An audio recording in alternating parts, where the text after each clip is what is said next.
anak Rana Minang, apa kabar Anda hari ini? Semoga sehat selalu dan tetap semangat. Kami kembali hadir untuk Anda dalam Berita Padang. Bersama saya, Ulan Valeri.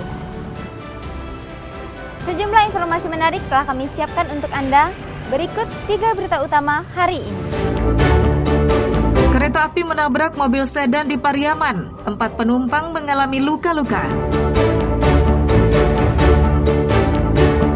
Komplotan pencuri uang dalam rangka sebuah perusahaan jasa pengiriman barang diringkus.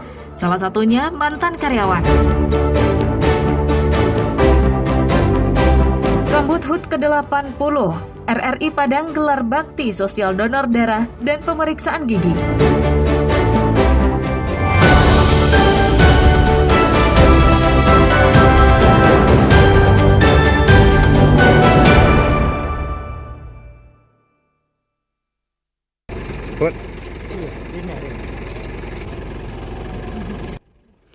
Kecelakaan kereta api kembali terjadi di Sumatera Barat. Kali ini terjadi di perlintasan sebidang tanpa palang pintu di Desa Pauh Barat, Pariaman. Kecelakaan ini menambah deretan kecelakaan kereta api di Sumatera Barat sejak jalur Padang menuju Pariaman diaktifkan lebih dari 2 dekade lalu. Sejak saat itu, setidaknya lebih dari 10 kecelakaan terjadi setiap tahun. Beberapa di antaranya menimbulkan korban jiwa. 2 minggu lalu, tepatnya tanggal 21 Agustus, kereta api menabrak sebuah mobil sedan yang ditumpangi siswa SMA, 2 orang tewas, dan 5 lainnya dirawat di rumah sakit. Pada Sabtu pekan lalu, kereta api wisata Pariaman Express juga menabrak sebuah mobil sedan yang berpenumpang 4 orang. Warga sekitar berlarian membantu mengevakuasi korban yang ditabrak kereta api Pariaman Express. Warga mengalami kesulitan untuk membantu korban yang terjepit karena kondisi mobil mengalami rusak parah. Saking kuatnya tabrakan itu, mobil sedan diseret kereta api sejauh 20 meter. Setelah berjibaku selama setengah jam, 4 korban berhasil dievakuasi warga. Satlantas Polres Pariaman yang datang ke lokasi membawa korban ke Rumah Sakit M. Yamin dan mengevakuasi mobil dari lokasi kejadian. 4 penumpangnya mengalami luka-luka. 1 di antaranya mengalami luka serius dan dirujuk ke rumah sakit di Padang. Peristiwa kecelakaan ini terjadi diduga karena pengemudi tidak mengetahui kondisi jalan yang ada perlintasan kereta api yang datang dari arah pantai menuju jalan raya. Sedangkan kereta api dari Nareh menuju Pariaman. Untuk sementara yang dapat kami simpulkan untuk penyebab terjadinya kecelakaan karena si pengemudi tidak memahami jalur atau situasi jalan yang ada di daerah Desa Pauh Barat. Tanggung jawab perlintasan sebidang tanpa palang pintu berada pada pemerintah pemilik jalan, baik pusat, provinsi, maupun kabupaten kota, bukan PT KAI. Sesuai dengan Peraturan Menteri Perhubungan Nomor 94 Tahun 2018. Pemerintah setempat memiliki wewenang dan kewajiban untuk mengelola, meningkatkan keselamatan, dan atau menutup perlintasan sebidang. Sementara, PT KAI bertugas mengelola operasional dan keselamatan kereta api. Eki Rafki melaporkan dari Pariaman.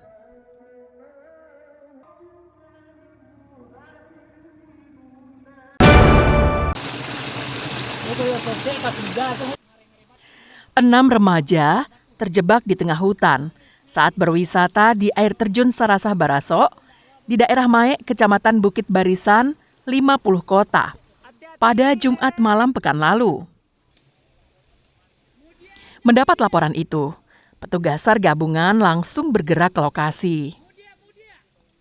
Keenam remaja ini awalnya menikmati liburan dengan berenang dan bermain air di air terjun.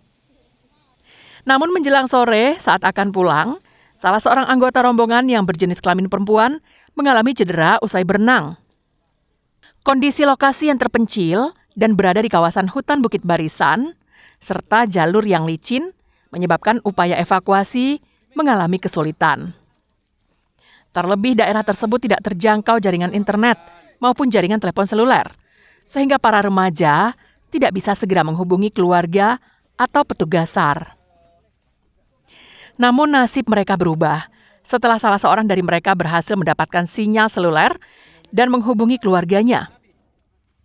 Informasi ini diteruskan pihak keluarga ke Basarnas. Tim SAR gabungan pun bergerak dan baru bisa menemukan korban sekitar 1,5 jam kemudian. Korban yang cedera dibawa petugas ke RSUD Suliki untuk menjalani perawatan. Sementara, 5 rekan lainnya dipulangkan dalam kondisi sehat. 5 orang yang selamat dan 1 orang cedera. Yang lainnya mengalami kelelahan dan luka ringan. Dan kami dari tim SAR gabungan membawa dan mengevakuasi ke rumah sakit Suliki yang terdekat. Air terjun Sarasah Baraso merupakan objek wisata alam yang baru saja dikenal oleh warga Sumatera Barat. Untuk mencapainya, pengunjung harus berjalan kaki sekitar 1 jam. Meski tak terlalu lama, namun jalannya cukup terjal serta berbahaya. Karena di beberapa tempat, pengunjung harus berjalan di tebing batu yang berbatasan dengan jurang yang terjal dan dalam. Melihat keindahannya, sudah sepatutnya pemerintah mengelolanya dengan baik, membuat jalur pengaman dan petunjuk arah yang jelas, sehingga wisatawan nyaman mengunjunginya. Ikhlasul Ihsan melaporkan dari 50 kota.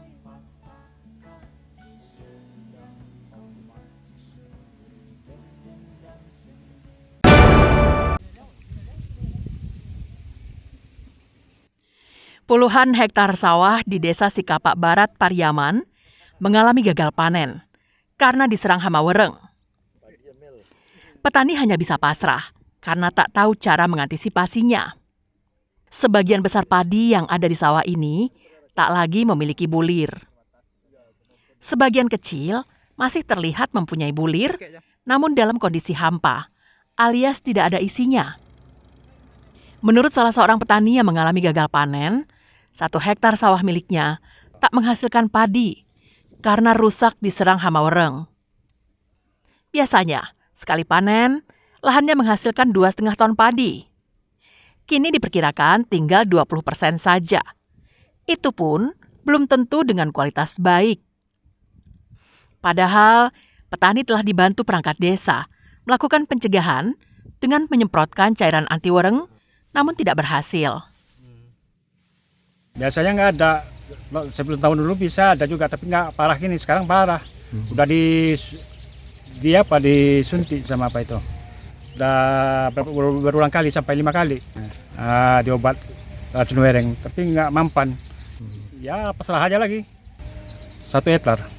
Kalau biasanya dapat berapa? Dapat 2 ton. 2 ton setengah. Menurut Kepala Desa Sikapak Barat, dari 33 hektar sawah di desanya, 60% telah diserang hama wereng. Upayanya membantu warga dengan menyediakan cairan anti hama wereng yang dananya berasal dari dana desa. Namun hasilnya kurang maksimal. Untuk Sikapak Barat, kita semua daerah persawahan sebanyak di data BPS Pertanian sebanyak 33 hektar. Yang terkena dampak mungkin sekitar 60% ya Pak. Antisipasinya kita dari desa sebagai bentuk pertolongan pertama kepada masyarakat memberikan bantuan racun hama wereng melalui dana siaga bencana dari desa. Para petani berharap bantuan dari pemerintah Pariaman untuk mengatasi hama wereng agar panen petani tak lagi gagal. Bagi warga Sikapak, biaya untuk menanam padi berasal dari panen sebelumnya. Dalam kondisi seperti sekarang, dipastikan warga tak lagi bisa menanam padi karena kehabisan modal. Eki Rafki melaporkan dari Pariaman.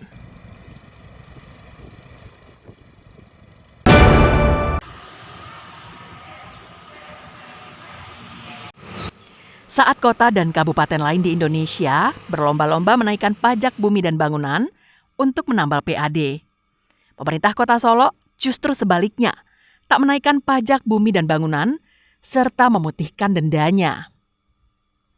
Sejak bulan Agustus hingga akhir Oktober mendatang, pemerintah Kota Solo mengeluarkan kebijakan program pemutihan denda pajak bumi dan bangunan. Program pemutihan ini mendapat respons positif dari warga. Menurut mereka, hal ini sangat bermanfaat dalam meringankan beban ekonomi yang saat ini cukup tinggi. Warga berharap program pemutihan denda pajak PBB ini dapat dilakukan setiap tahun, sehingga para wajib pajak yang menunggak pajak di tahun sebelumnya tidak dikenakan denda dan hanya cukup membayarkan biaya pokoknya saja. Ya, saya selaku warga Kota Solo sangat berterima kasih kepada pemerintah Kota Solo karena telah mengurangi beban masyarakat dengan adanya pemutihan pajak ini. Ya, kami berharap kepada pemerintah Kota Solo janganlah sampai di sini aja, kalau dapat selanjutnya ini ada di pemutihannya. Sebelumnya kan sudah ada pajak kendaraan ya Pak ya. Kalau pajak kendaraan kita lihat kemarin itu umpama dari sekian tahun kita nunggak kan kita cuma bayar setahun.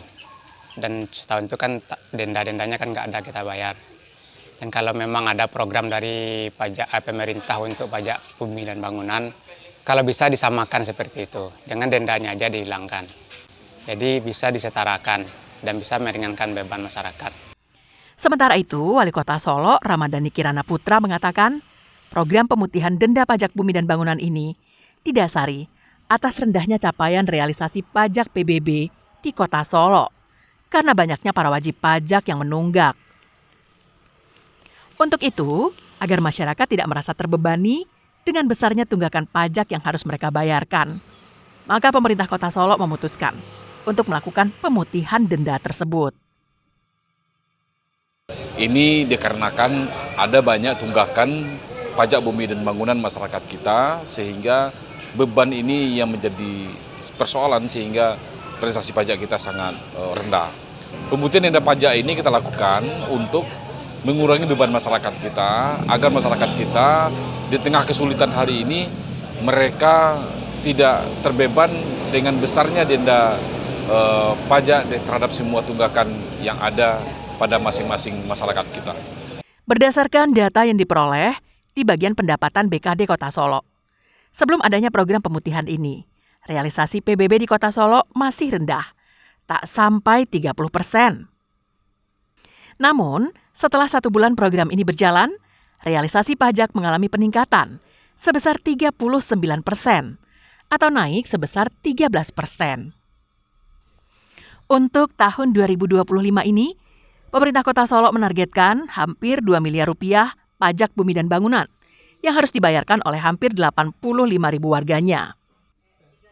Garnadi melaporkan dari Kota Solo.